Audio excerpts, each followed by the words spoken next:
Maayong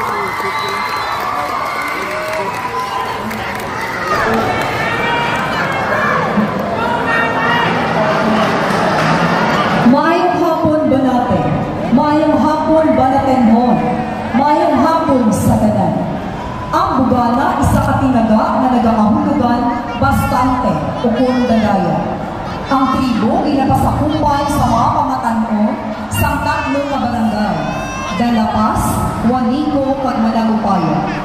Ang ini ng mga barangay nahamtang sa nabukid na bahid sa Banwa sa Banate. Kag pinakamalayo sa Banwa, ang pamanggaran ini sa Dunang Mangga. Ang adlaw ng Miyerkules, amo ang pinakamasadyang adlaw para sa kumuluyong Banatenhon. Tungod mo ini ang Market Day, umon adlaw sa tinda sa Banate.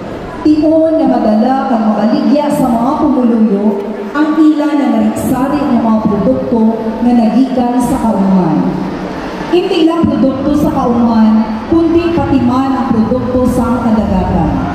Dagaya ng mga pakinhason, isda at ilabinagid sa kasal. Hindi malipod na naimbantog ang Banwa sa Banate sa produktong kasal.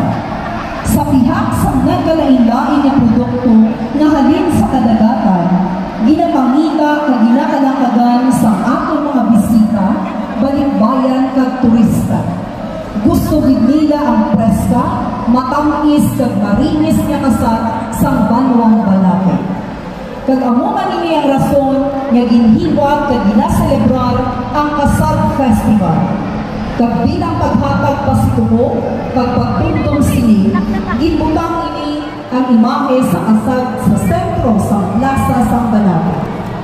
Pugpong Juanico, padayon sa pag-asenso. Managupaya, padayon sa pagdagaya.